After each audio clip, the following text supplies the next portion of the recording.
익숙한 듯 익숙하지 않은 동물의 세계. 우리는 우리 주변의 동물에 대해 얼마나 잘 알고 있을까요? 몰라도 괜찮지만 알아둬도 쓸데없을 수도 있지만 그래도 재미는 있을 겁니다. 동물에 대한 무물 무엇이든 물어보세요. 옥천을 위한 동물편 알쓸신잡 옥동사. 옥천의 신기한 동물 사전 지금 시작합니다.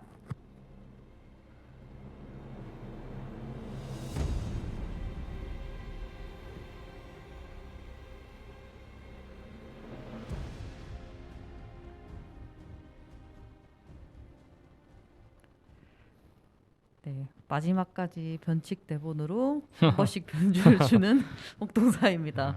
오프닝은 아우. 이렇게 짜잘한 실수들도 많고 좋아요. 인간미가 네. 넘칩니다. 버라이어티한 방송. 네, 대본 작성자를 매우 치십시오.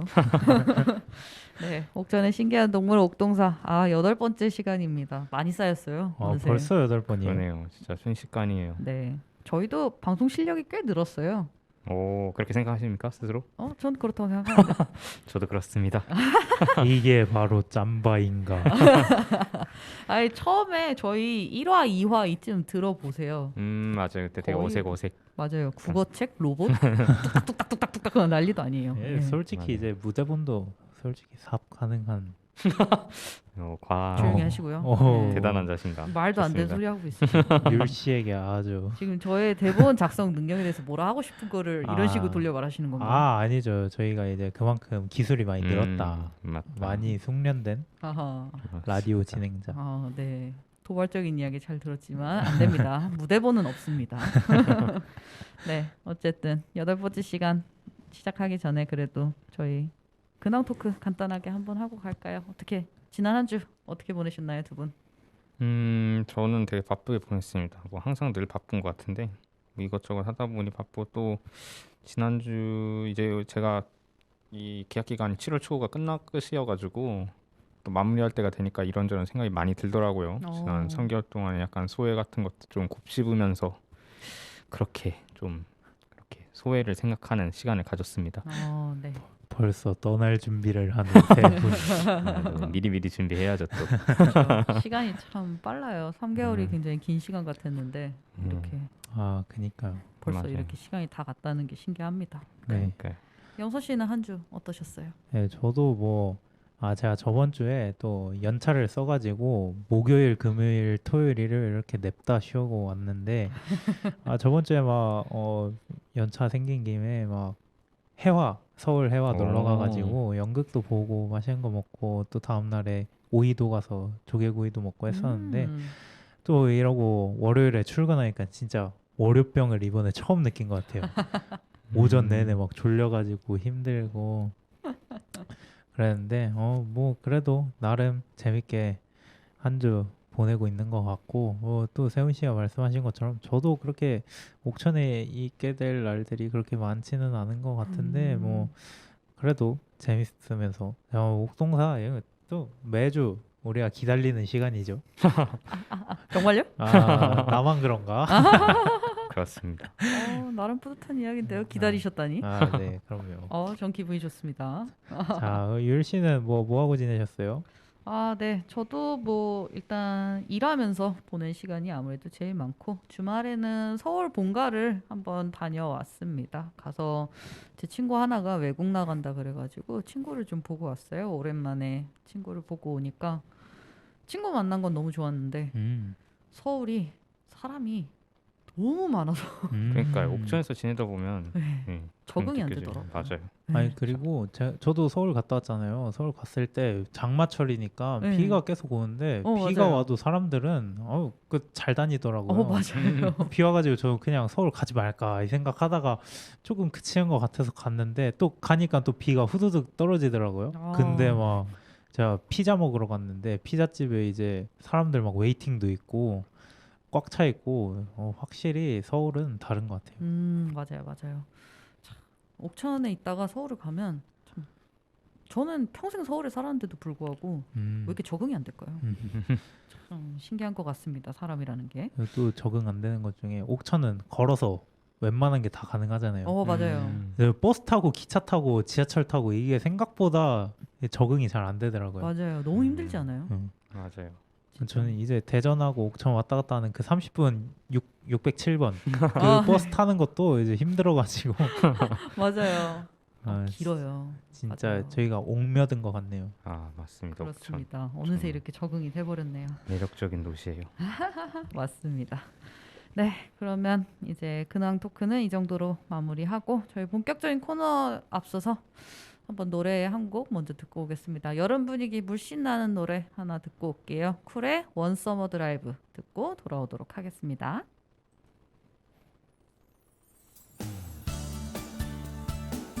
Summer drive, driving summer night. When summer drive, 내가 떠난 뒤에 닫았던 내 방창을 오늘 열었지. 어질러진 슬픔 치워내보내려. 두 눈 가득 빼는 여름빛 무작정 나는 차를 몰아 바람 속에 섞인 너의 향기 지워. 떠나가 어디든 지도에 없는 길을 따라 흙바람 불어 두 눈을 가려도 차 바뀐 계속 덜컹거리고 난 그때마다 흔들리게 돼. 다시 땀은 비오듯 추억되어 흐르지. 땅끝 마을 찾아가는 거야. 이긴 해가 지치도록 그곳에서 시작하는 거야. 나 위해 너 없는 삶도 아름답다는 거. 난 별것 아닌 이별 너무 오래 슬퍼했었다고. 나 처음으로 돌아가 나를 사랑할 거야. 하늘빛 하얀 걸린 집 보이면 꿈 같은 추억이 또 안게 되면 창가에 강바람이 잔뜩 쌓여 추억의 강바람만 가득한데. 새빨간 거짓말처럼 사라진 널 잊지 못해. 나 꺼내 살 수 없는 나였기에. 새빨간 저 노을빛처럼 눈은 매일 붉어졌었지. 끝난 추억에 나를 가둬야 했어.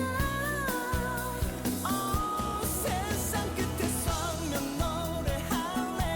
다시 시작할 거라고. 해를 밀어 올린 바다 깊이 널 묻고 이제 나 혼자로도 삶은 아름답지. 난 콧노래가 나와 처음으로 다시 오는 길엔 해기는 여름 노을만 붉게 달콤하게 찾아가는 거야. 이긴 해가 지치도록 처음부터 시작하는 거야. 나 위해 너 없는 삶도 아름답다는 걸. 난 별거 아닌 이별 너무 오래 슬퍼했었다고. 나 처음으로 돌아가 나를 사랑할 거야. 난 모든 것 다 잊고 나를 사랑할 거야. 네, 쿨의 원 서머 드라이브 듣고 왔습니다. 저희 오늘 곤충 특집으로 진행될 예정이었죠. 오늘 그래서 개미, 모기, 그리고 꿀벌 이렇게 세 가지 동물에 대해서 한번 준비를 해보았습니다. 첫 번째 코너에서는 개미에 대해서 한번 다뤄볼 예정인데요. 이 부분은 세윤 씨가 준비를 해주셨죠. 네 맞습니다. 개미 약간 곤충 중에서는 우리에게 좀 친숙한 곤충이잖아요. 그렇죠. 예, 주변에서 자주 볼 수도 있고 또 몇몇 곤충들하고는 다르게 막 그렇게 징그럽거나 막 무섭거나 하지도 않고요. 예, 개미 일단 생김새부터 좀 보면은 약간 곤충의 정석처럼 되어 있어요. 몸이 머리, 가슴, 배로 나누어져 있고 그렇죠. 이제 다리가 각 부분에 한 쌍씩 달려 있는 것처럼 이렇게 되어 있는데 이게 개미가 나름 되게 역사가 깊은 곤충이에요. 오. 네. 가장 오래된 개미 화석이 무려 6천만 년 전에 형성된 것이라고 합니다. 6천만 년. 네, 되게 길죠. 예, 그리고 또 종도 되게 많습니다. 예, 전 세계적으로 기록된 종의 수만 약 5천여 종이고 이제 기록되지 않은 것까지 하면 한 1만 5천여 종. 뭐 이렇게 하니까 되게 방대한 나름의 그 역사를 가지고 있는 그런 곤충인 거죠. 예. 약간 개미 같은 게 어릴 때 교과서 보면은 머리 가슴 배 딱 그 알죠? 개미 맞아요. 딱 누워 있고 그쵸. 머리 가슴 배. 대표적인. 저희는 그렇게 되게 친숙하게 느껴졌던 것 같아요. 그렇죠. 근데 맞아요. 무려 종수가 5천여 종, 최소 5천여 종 이런 얘기죠. 네. 놀랍네요. 조그만 개미가 되게 종류가 많은데 일단 우리나라에는 집개미, 불개미를 비롯해서 한 136종 정도의 개미가 존재를 하고요. 되게 많네. 네, 그렇죠. 개미의 수명은 보통 여왕개미가 한 5년에서 10년, 오. 그리고 수개미는 6개월, 일개미와 병정개미는 약 1년 정도라고 합니다.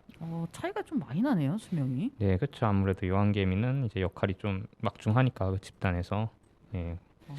또 그 얘기를 하다 보니까 이 얘기를 안 할 수가 없는데 이제 개미가 가장 어떻게 보면 흥미로운 부분이 군집사 활동을 한다는 그런 거거든요. 예, 군집 그쵸. 생활. 예, 그쵸. 이게 사람이랑 좀 비슷한데 또 사람이랑 또 완전히 같지는 않은 게 사람은 약간 그래도 집단 속에서 개인을 어느 정도 보장해주는 반면에 얘네는 완전히 하나의 군집을 위해서 이제 개체가 희생하는 그런 초개체 구성원이라는 점에서 조금 차이가 있습니다.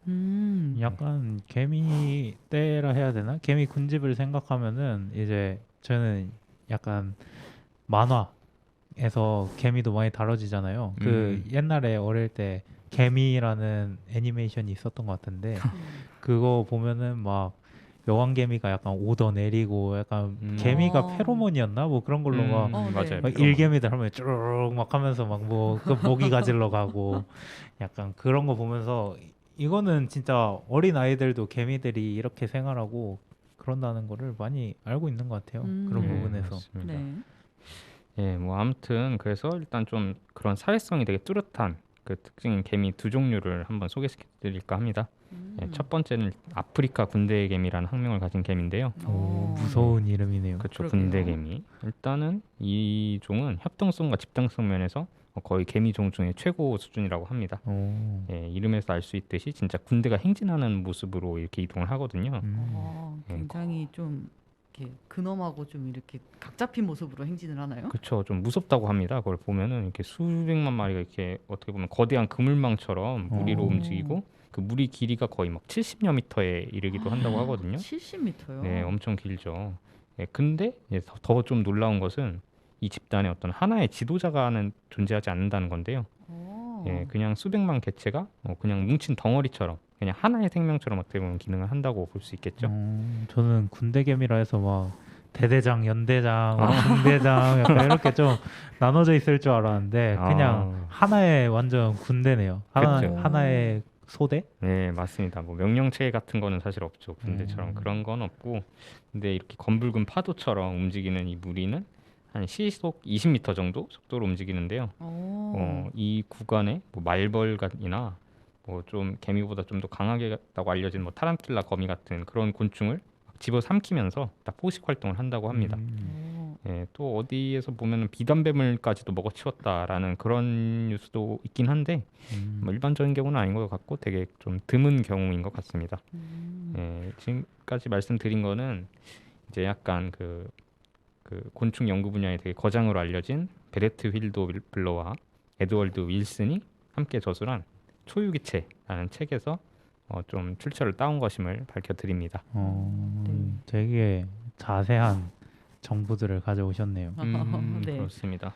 일단 굉장히 흥미롭네요. 개미의 몸집이 사실 정말 작잖아요. 그렇죠. 근데 일단 70m짜리 무리를 이룰 수 있다는 것도 놀라운데 타란툴라만 해도 사실 이만한데 그렇죠. 개미보다 훨씬 크죠. 네, 그거를 포식할 수 있다는 게 저는 굉장히 놀라웠던 것 같아요. 네, 네. 이 개미가 혼자면 나약하지만 함께하면 강하다. 그런 거를 이제 아, 보여주는 좀 네. 거죠.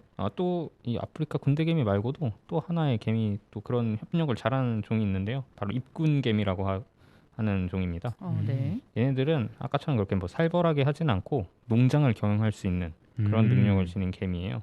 농장이요. 네, 그렇죠. 이 나뭇잎을 자르고 좀 잘게 썰어가지고 이제 개미가 그 뱉어내는 침하고 섞어가지고 배지를 만들고요. 그거에 이제 버섯 종균을 붙여가지고 배양을 합니다. 오. 네, 똑똑하죠. 네, 어. 그래서 이제 다른 먹이 없이 그 재배 작물만 먹으면서도 살 수 있을 정도로 이렇게 하는데요. 그야말로 농사를 짓네요, 정말. 그렇죠. 진짜 농사를 짓는 되게 또 어떻게 보면 똑똑한 인간과도 유사하다고 할 수 있는 그런 역할을 하는데 또 뭐 하나의 특징이 이제 개미마다 역할이 나눠져 있다는 거죠. 크기별로. 제일 작은 개미가 정원사 개미라고 불리는데요. 좀 이름이 귀엽죠. 정원사 개미. 얘네들이 주로 이제 버섯을 키우는 역할을 맡고요. 네, 그거보다 조금 더 큰 소형 일개미는 이제 정원사 개미를 좀 보호하면서 적이 만약에 외부에 적이 공격을 하면 그 방어 태세를 갖추는 그런 역할을 좀 합니다. 그리고 중형 일개미, 그보다 좀 더 큰 중형 일개미는 나뭇잎을 옮기는 역할 하고 제일 큰 대형 일개미는 이제 큰 턱이랑 덩치를 가지고 있어가지고 이제 주로 다른 일개미들이 움직이는 동선에 약간 보초를 서는 병정 역할을 한다고 볼 수 있겠습니다. 그리고 되게 역할이 그래도 잘 나눠져 있네요. 여기 같은 경우는. 그것도 되게 효율적으로 크기에 따라서 잘 나눠져 있죠. 되게 예. 군대를 맡는 개미가 있고, 그다음에 약간 건축자재를 나르는 개미가 있고, 네네. 농사를 짓는 개미가 있고. 그렇죠. 역할이 이렇게 확실히 분배되어 있으니까 네. 약간 인간 사회랑도 좀 유사하다고도 볼 수 있겠죠. 사회성이 예. 사회생활 하네요 말 그대로. 맞습니다. 진짜 정말요? 사회생활 좀 합니다. 네. 개미 하면은 저는 뭔가 여왕 개미가 있고 그 여왕 개미가 알을 낳고 그 알을 돌보는 개미, 나머지 이제 나가서 먹이 가져오는 개미. 딱 요 구조만 생각을 했던 것 같은데 굉장히 그런 거와는 정말 전혀 다른 색다른 무리 생활을 하는 개미들이 있는 것 같아요. 그렇죠. 5천 종이나 된다고 하니까 네. 그중에 되게 다양한 생활사를 하는 그런 곤충 개미들도 있는 것 같습니다. 네. 정말 행동 양상이 다양한 게 굉장히 흥미로운 것 같습니다. 제가 네. 옛날에 친구랑 길 걷다가 얼마 전이에요. 옛날도 아니네. 얼마 전에. 요즘에 벌레들이 곤충들이 많잖아요. 그렇죠. 길거리에. 그래서 쟤네들은 IQ가 어떻게 될까 생각을 하는 걸까. 약간 막 모닥불 이런 데 피우면은 막 어쩔 때 막 휙 날라 들어가지고 막 불 속에 타들어가고 막 그런 애들 있잖아요. 그래가지고 네. 쟤네들은 이제 생각이라는 걸 할 수가 있나? 약간 이랬는데 이런 개미들이면은 뭔가 또 IQ 테스트 하면은 될 것 같기도 하고 뭔가 좀 신기하네요 또. 그렇죠. 좀 흥미롭죠. 근데 진짜 이 시스템을 갖추는 게 너무 신기한 것 그니까요. 같아요. 네. 자연의 신비. 네. 집단지성이라고 해야 될까요? 어. 흥미롭습니다. 네, 이제 좀 개미 얘기를 했는데 좀 옥천과도 좀 관련된 얘기를 해봐야겠죠. 네. 예, 바로 붉은 불개미 얘기입니다. 네. 붉은 불개미 850마리가 옥천에 한 물류창고에서 나타났다는 뉴스가 얼마 전에 나왔었어요. 한 5, 6일 전인가? 네. 근데 그게 뭐 되게 저도 그 기사를 봤었는데 막 어디 산림청인가 막 신고하고 뭐 그러더라고요. 그 정도로 근데 위험한 개미인가요? 그렇죠. 사실 뭐 개미 좀 나타났다고 이게 뭐 뉴스에까지 나올 일이냐라고 생각하시기도 쉬울 것 같은데 이 붉은 불개미라는 놈들이 알고 보면 되게 무서운 녀석들이랍니다. 이 예. 이름부터가 좀 심상치 않긴 했는데. 저 그러게요. 붉은 불, 좀 강렬한 느낌인데 이제 몸 길이는 뭐 3에서 6mm로 뭐 그렇게 크지 않고 젓갈색을 띠는데 특징이 있는데 이제 얘가 좀 위험한 게 꼬리 부분에 날카로운 침을 가지고 있습니다. 네. 근데 게다가 그것 때문에 좀 위험하고 또 세계 자연 보호 연맹에서 지정한 세계 100대 악성 침입 외래종에 속하는 어떻게 보면 해충이라고 할 수가 있죠. 예. 100대 악성 침입 외래종이라 하면은 진짜 생각보다 위험한 곤충이네요. 그렇죠. 얘가 그 일종의 침에 그 독성 물질이 묻어 있기 때문에 침에 찔리면은 되게 심한 통증이나 가려움증 이런 것을 동반을 하고요. 좀 심한 경우에는 뭐 현기증, 호흡곤란, 과민성 쇼크 이런 것도 아이고. 일으킬 수가 있습니다. 네. 되게 무서운 예, 그거네요. 그러니까 네. 만만한 녀석이 아닌 거죠. 북미에서는 이 개미에 물려가지고 아예 죽은 사례까지 아이고. 있어가지고 사망한 사례까지 있어서 이 개미를 살인개미 이렇게 부르기도 어. 한다고 합니다. 아, 그러니까 뭐 충분히 뉴스거리가 될 만하겠죠. 그러게요. 굉장히 무서운 이야기네요, 생각보다. 예, 맞습니다. 저는 이거 붉은 불개미 하니까 생각났는데 음. 이 옥천에 물류창고에서 나왔다 했잖아요. 네네. 근데 저는 개미랑 사실 사이가 별로 안 좋아요. 오, 왜죠? 왜냐면은 제가 원래 대학을 다니면서 지금 위에 자취방이 하나가 있는데 네. 그 자취방에 어느 순간부터 갑자기 개미가 나오기 시작하더라고요. 아이고. 아이고. 그래가지고 뭐 약간 이렇게 붉은 불개미처럼 엄청 빨갛고 좀 이상한 거였으면 당연히 쫄아가지고 뭐 업체 부르고 했을 텐데 처음에 좀 잡다 보니까 안 나오는 것 같더라고요. 그래가지고 뭐 제가 또 여왕개미 같은 개미를 한번 잡았었거든요. 그래가지고 그러면 이제 또 제 약간 개미에 대한 뭐라 해야 돼, 편견이라 해야 되나, 원래 갖고 있던 사고 방식이 있었잖아요. 그거에 있어서 이제 그럼 얘는 이제 여왕개미 없으니까 다 다른 데 가거나 뭐 알아서 죽겠다 이 생각하고 막 약도 막 뿌리고 했었거든요. 근데 또 갑자기 막 나와가지고 그냥 그러니까 이제 또 기분이 찝찝하잖아요. 막 자다가 막 물 수도 있을 것 같고. 그래가지고 진짜 얼마 전에 업체 불러가지고 방역을 하긴 했었는데 또 이런 붉은 불개미가 아니었던 게 또 다행인가 싶기도 하네요. 또 또 그런 에피소드가 있으셨군요. 개미와 그러게요. 연관된. 자, 붉은 불개미가 아니어서 좀 그래도 다행이네요. 네. 큰일 날 뻔했어요. 붉은 불개미였으면. 네, 뭐 아무튼 이제 이거에 대해서 조금 마무리를 짓자면은 이제 부산항에서도 이런 붉은 불개미가 나왔다고 하는데 다행히도 번식 능력은 없는 일개미로 밝혀져서 일단은 한시름을 놓았다고 그렇게 합니다. 아, 그나마 정말 다행이네요. 네, 그렇죠. 이렇게 개미가 또 그냥 예전에 뭐 저희가 교과서에 자주 보고 애니메이션에서 자주 봤던 것처럼 좀 친숙한 곤충인 줄 알았는데 또 무서운 곤충이 될 수도 있고 되게 신기하네요. 또 그렇죠. 이렇게 군집 생활하는 거나 사회생활 하는 거나 또 신기하네요. 맞습니다. 자, 그러면 또 이번에 세훈 씨가 준비해 주신 노래 한번 들으면서 다음 주제로 넘어가야겠죠? 우리가 좋습니다. 매번 이렇게 요즘 정보성 그 방송을 많이 하다 보니까 훅훅 시간이 지나가는 것 같아요. 그러니까요. 시간이 되게 많이 좀 흘렀을 것 같기도 하네요. 그렇죠. 자, 그러면은 뭐 노래 준비하신 거 소개 좀 해주실래요? 네, 구화 숫자들의 평정심과 하현상의 등대 준비해봤습니다. 아, 또 명곡들을 선정해 주셨네요. 맞습니다. 자, 그러면은 구하숫자들 평정심, 하현상의 등대 듣고 오겠습니다. 네. 방문을 여니 침대 위에 슬픔이 누워 있어 그 곁에 나도 자리를 편해. 오늘 하루 어땠냐는 너의 물음에 대답할 새 없이 꿈으로 아침에 기쁨을 보았어. 뭐가 그리 바쁜지 인사도 없이 스치고 분노와 허탈함은 내가 너무 좋다며 돌아오는 길 내내 떠날 줄 몰라. 평정심 찾아 헤맨 그이는 오늘도 못 봤어. 뒤섞인 감정의 정처를 나는 알지 못해. 비틀비틀비틀비틀비틀거리네. 울먹울먹울먹이는 달 그림자 속에서 역시 내게 너만한 친구는 없었구나. 또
그림자 속에서 역시 내게 너만한 친구는 없었구나. 또다시 난 슬픔의 품을 그렸어. 비틀비틀비틀비틀비틀거리며 울먹울먹울먹이는 달 그림자 속에서 비틀비틀비틀비틀비틀거리며 울먹울먹울먹이는 달 그림자 속에서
아무리 울어도 울어지지 않는 날에 조용히 파도가 말을 걸어오는 길에 언제까지 머물 거냐. 누군가의 말은 금방 돌아가겠다고 대답해보지만 나만 또 제자리에 서성이며 남아 있는데 어느 새벽 달이 지나가네. 난 오늘도 전하지 못한 말들이 있나. 파도에 소리쳐봐도 들리지 않으니 그렇게 억지라도 웃어 보이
해가 빛나서야.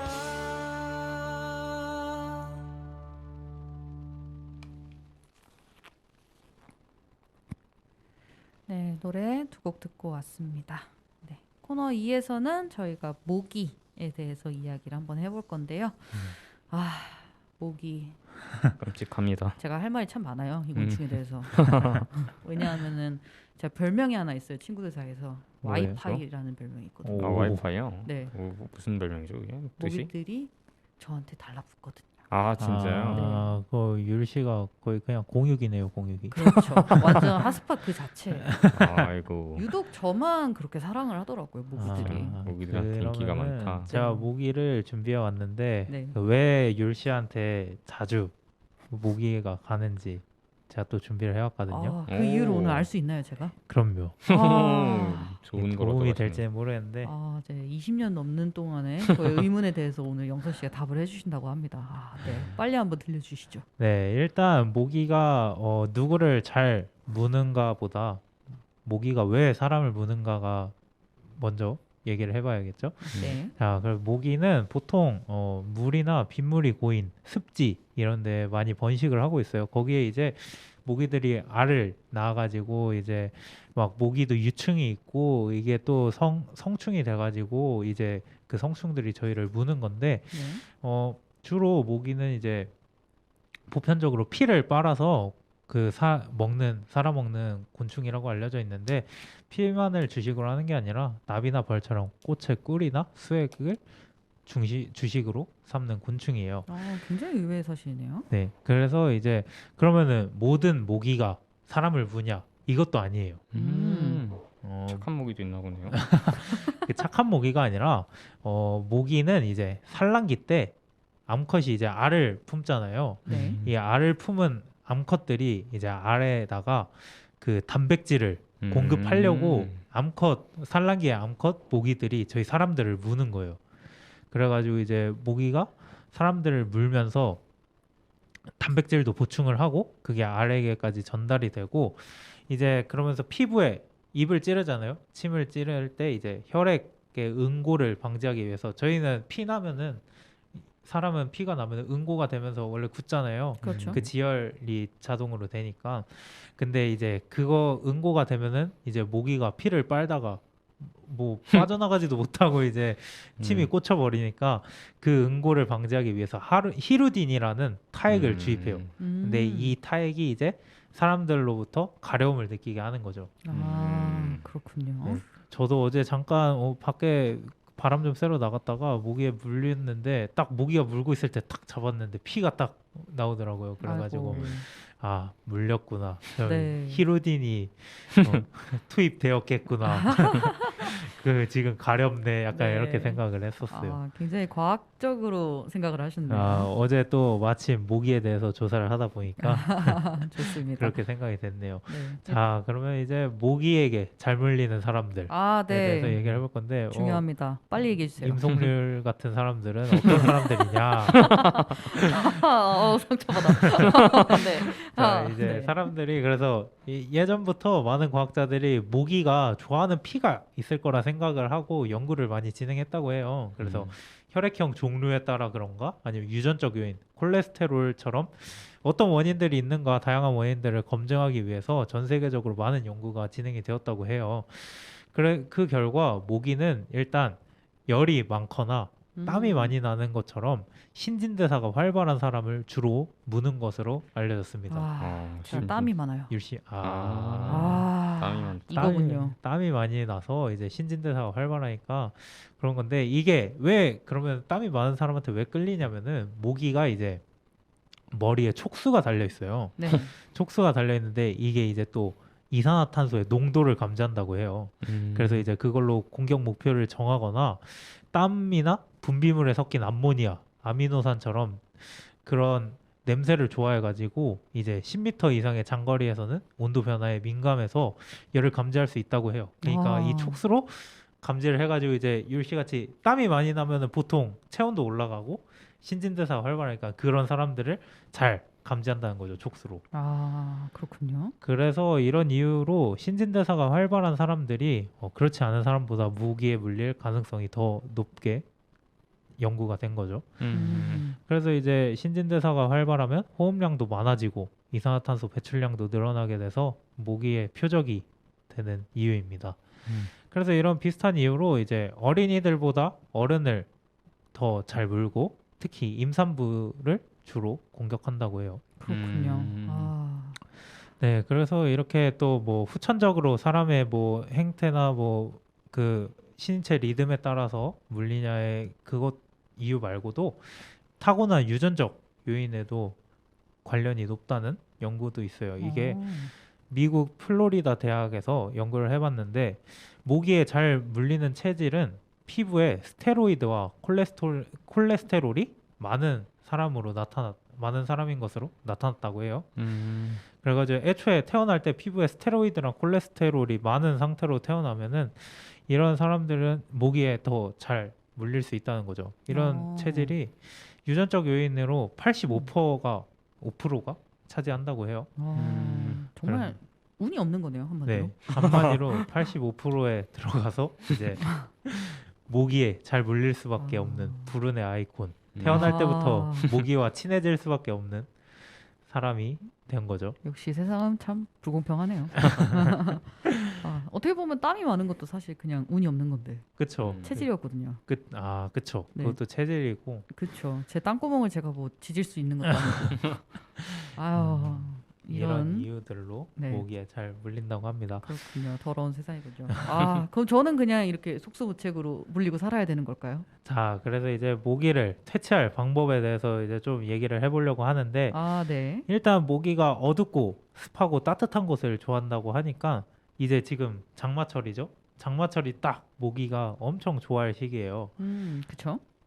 그래가지고 이제 모기가 습하고 바람이 불지 않은 웅덩이가 있는 장소를 아주 좋아하는데 이제 모기 같은 경우 신체 구조가 긴 날개를 가졌는데 빠르게 날지 못하고 다리 때문에 바람에 좀 취약하다고 해요. 그래가지고 이제 집 안에 계실 때 그냥 선풍기를 미풍으로 틀어놓고 요즘 뭐 에어 서큘레이터 이런 거 있잖아요. 그렇죠. 그런 걸로 틀어놓으면 이제 모기들이 좀 앵앵거리면서 날다가도 바람에 휩쓸려가지고 날아가거나 또 사람들한테 접근하기가 또 힘들다고 해요. 약간 이거는 저는 좀 신기했어요. 그러게요. 근데 생각해보면 신체 구조가 좀 불리할 것 같다는 생각이 드네요. 네, 다리도 좀 길게 달려 있고 네네. 날개도 긴데 약간 이것도 모기도 불공평하게 태어나긴 해야 된다고 생각해요. 맞아요. 자기도 단점이 있어요.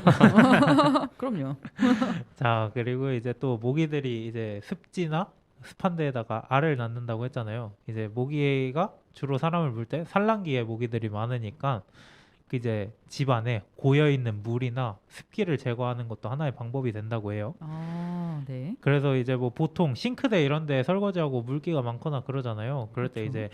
이제 모기가 유입될 수 있는 통로부터 좀 막고 이제 싱크대에 굵은 소금을 조금 뿌리면은 습기 제거 효과가 더 커져가지고 퇴치 효과도 좀 올라간다고 해요. 애초에 산란기에 모기가 알을 낳을 수 없는 환경을 만들어 버리니까 잘 접근을 못하게 되는 거죠. 그렇군요. 자, 이렇게 아예 근본적으로 막는 방법도 있는데 이제 모기를 좀 쫓는 방법으로 모기 퇴치의 천연 재료로 저도 이거는 알고 있었는데 계피 아시죠? 계피. 네.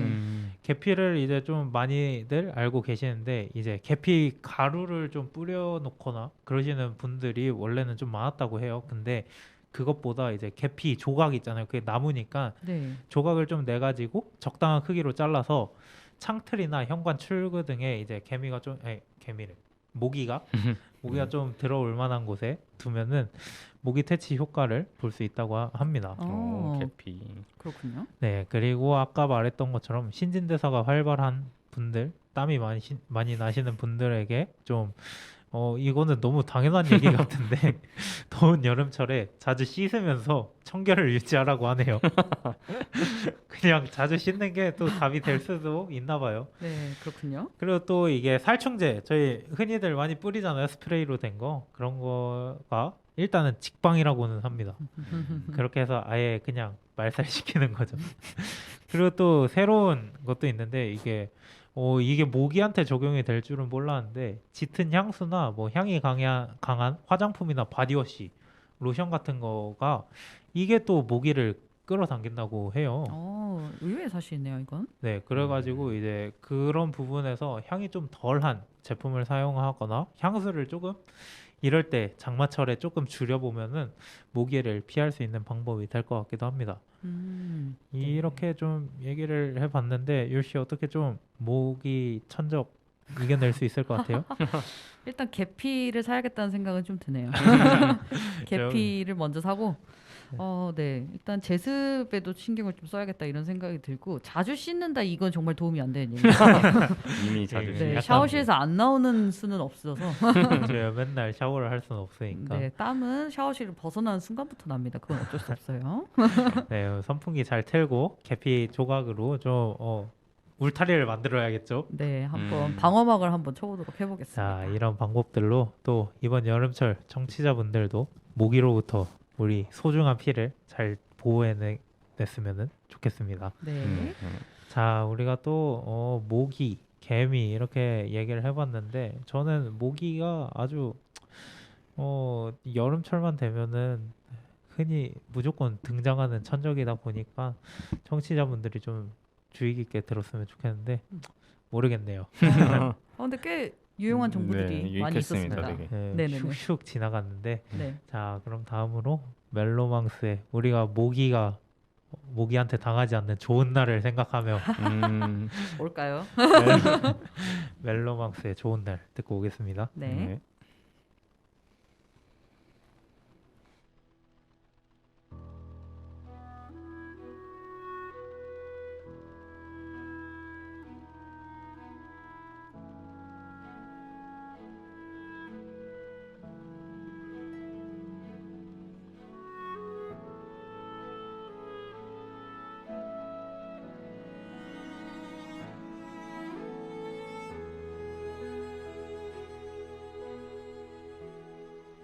조용한 바람 그대 생각하나 내게 물어옵니다. 그렇게 그댄 어느새 내 맘에 조용히 내려앉죠. 깊은 잠일까 꿈을 꾸고 있나 모든 세상이 그대죠. 떨어지는 불빛 그마저 아프던 이유를 그댄 아실까요?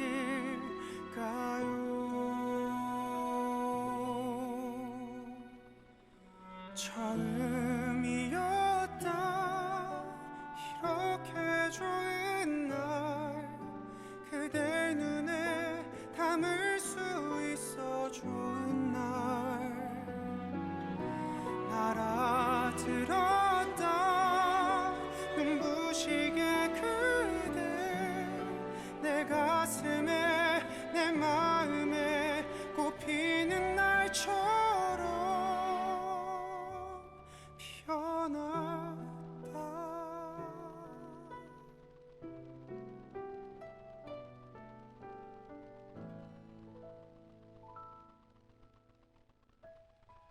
숨길 수 없는 게 멈추지 않는 게 어디 눈물뿐일까. 길고 긴 이야기 춥고 슬픈 얘기 끝엔 그대와 안고 있길 흩어져 버릴까 꼭 쥐어봅니다. 그댈 잡은 내 두 손을 처음이었다 이렇게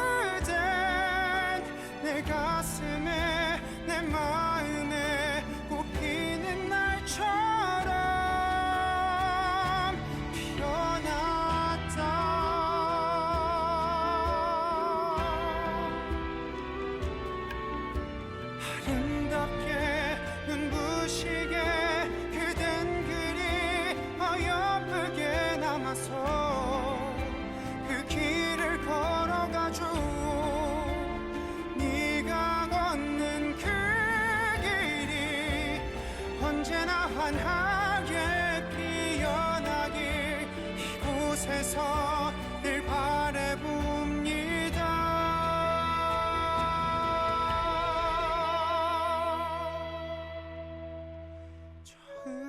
처음이었다 이렇게 좋은 날 그댈 눈에 담을 수 있어 좋은 날 처음 울었다 그대를 만나서 그리움에 보고픔에 그대라는 이유 그 하나에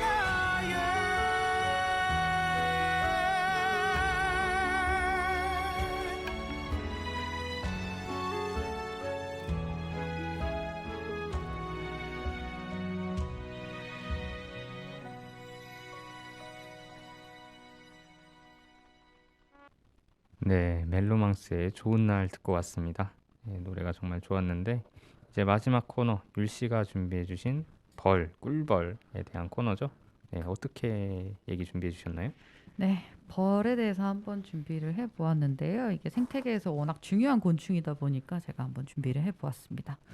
일단 벌이라는 게 사실 굉장히 광범위한 곤충을 포괄하는 내용이더라고요. 벌 목에 들어가는 곤충 중에서 개미를 제외한 약 13만 종을 통칭한다고 우와. 합니다. 엄청 많네요. 13만 종. 벌 그쵸. 목에 또 개미도 들어가요. 그것도 신기하죠? 그러게. 네, 저도 놀랐어요. 벌과 개미가 벌 목으로 같이 들어간다고 합니다.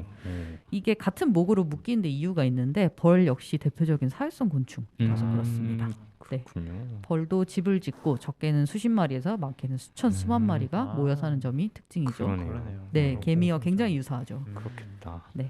그래서 벌도 여왕벌, 일벌, 뭐 수벌 이런 식으로 이제 역할과 성별에 따른 역할들이 좀 나뉘고 일벌은 이제 생식 능력이 없는 암컷들이 보통 일벌이고 생식 능력이 있는 암컷이 여왕벌 그리고 수벌은 수컷벌들이 이제 수벌이죠.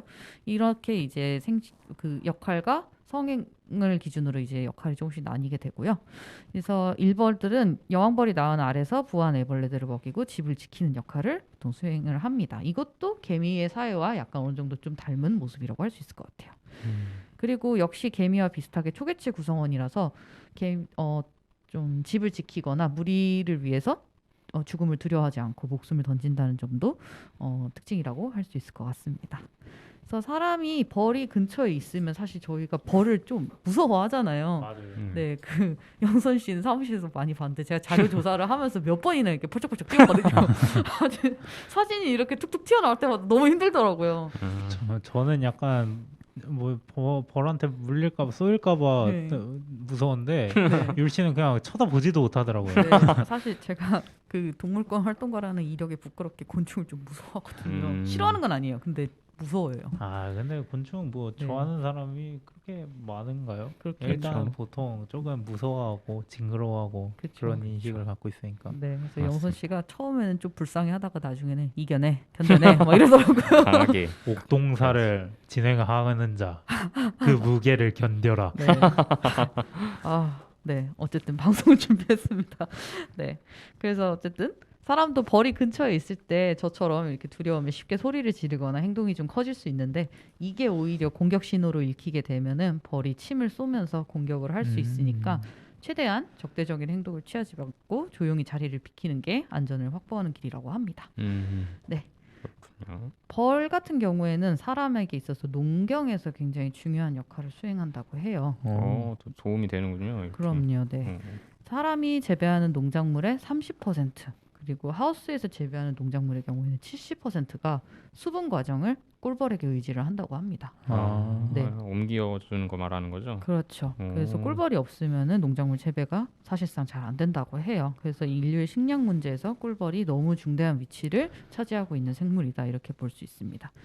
지난 시간에 저희가 방송 예고를 할 때 아인슈타인의 말을 언급을 했는데 꿀벌이 사라지면 4년 안에 인류도 멸망한다 이런 경고를 아인슈타인이 했다고 했죠.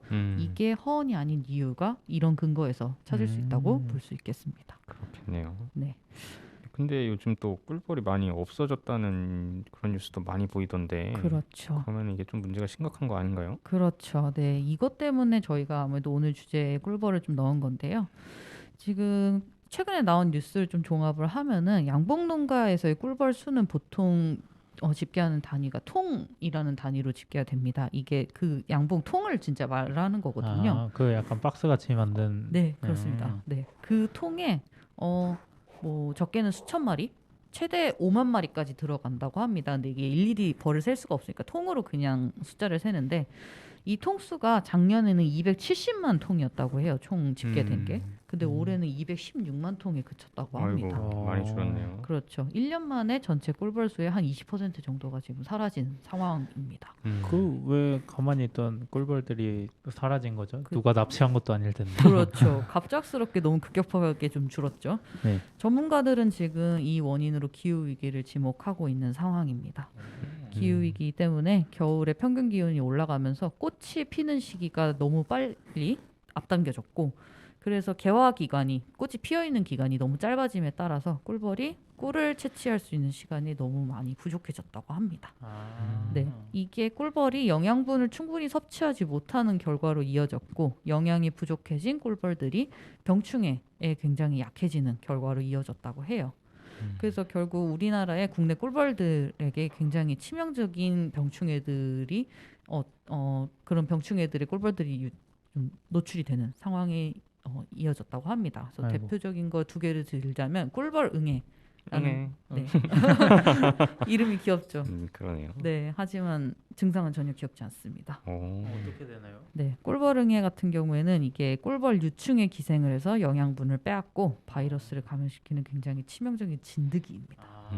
네. 되게 안 좋은 거네요. 그렇죠. 이게 이름은 응애이지만 사실은 진드기예요. 유충이 진짜 응애하게 만들어 버리는. 굉장히 이렇게 끝까지 기억해 받으시네요.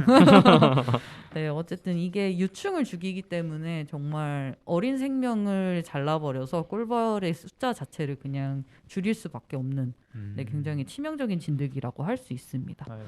네, 그래서 이런 꿀벌응애와 두 번째가 이거는 뉴스에서도 지나가는 소식으로 많이 들어보셨을 것 같아요. 낭충봉화 부패병이라는 네, 굉장히 치명적인 바이러스성 감염병이 한번 돌았습니다. 이것도 유충들이 주로 감염이 되는 바이러스성 전염병인데요. 이것에 감염된 유충들은 원래 번데기를 지나서 성충이 되어야 하는데 번데기가 되지 못하고 말라 죽게 된다고 합니다. 네. 근데 이게 또 오염된 화분, 그러니까 오염된 꽃가루나 화밀, 꽃꿀을 통해서 주로 감염이 되다 보니까 그리고 이거를 이 꽃가루나 꽃꿀을 나르는 일벌들도 감염이 돼서 바이러스를 옮기는 숙주 역할을 하기 때문에 이게 전체 꿀벌 무리가 그냥 통째로 감염이 되는 결과로 이어진다고 해요. 그래서 이게 꿀벌들 사이에서 정말 바이러스성 감염병이 굉장히 삽시간에 퍼지면서 그 무리 전체가 타격이 가는 그런 결과로 이어지다 보니까 굉장히 치명적인 질병이라고 합니다. 완전 뭐 꿀벌계 코로나보다 더 그렇죠. 무서운 병이네요. 그렇죠, 그렇죠. 근데 또 증상이 나오는 거는 유충들인데 유충들이 핵심적으로 영향을 받고 이제 사망에 이르다 보니까 역시 개체수에 거의 직접적인 영향을 확 끼치는 굉장히 치명적인 감염병이라고 할 수 있습니다. 그렇겠네요. 그래서 이렇게 바이러스를 이런 식으로 감염시키기 때문에 애초에 이것을 제거를 하거나 방역을 하는 방식도 감염된 봉군, 그러니까 꿀벌 무리 전체를 아예 그냥 좀 잔인하지만 소각을 하는, 네, 아예 통째로 불에 태우는 방식으로 감염원을 제거를 해서 어쩔 수 없죠. 네, 그렇게 예방을 하는 수밖에 없다, 방역을 하는 수밖에 없다 이렇게 말씀을 하시더라고요. 양봉농가에서는 지금 그래서 그런 식으로 대처를 한다고 합니다. 그래서 이런 질병들이 지금 꿀벌의 생존을 위협하고 이게 결과적으로는 우리의 어떤 사람의 식량난까지도 이어질 수 있기 때문에 꿀벌의 생존을 위한 어떤 꿀벌의 질병에 대응하기 위한 연구들이 다양하게 현재 진행이 되고 있다고 합니다. 네, 그래서 지금은 꿀벌 보존을 위한 연구의 어떤 결과들이 조금씩 나오고 있는 상황인데요. 대표적인 결과 두 가지를 좀 말씀을 드리자면 바이러스 저항 단백질을 많이 생성해내도록 유전자가 개량이 되어서 꿀벌 응애에 더욱 강력한 저항성을 가진 품종의 어떤 꿀벌이 만들어졌다고 합니다. 이게 장원벌이라는 이름을 가졌다고 해요. 그리고 이제 낭충봉화 부패병이라는 벌이 사실 우리나라 국내 꿀벌들한테 유독 치명적인 감염병이었다고 하는데 이것에 대해서 완전한 저항성을 가진 품종으로 개량된 토종벌이 개발이 됐다고 합니다. 다행히. 네, 이 벌의 이름은 한라벌.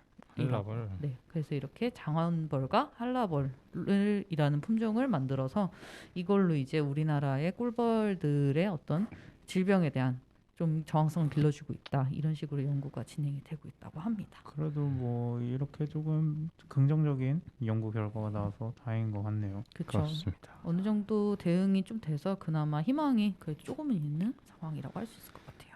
자, 이렇게 오늘 또 꿀벌의 실종, 꿀벌이 개체수가 줄어드는 이유들에 대해서도 얘기를 나눠봤는데 좀 이런 사실들을 몰랐던 청취자분들이라면은 한번 주의 깊게 들으셨으면은 좋을 것 같네요. 그렇죠.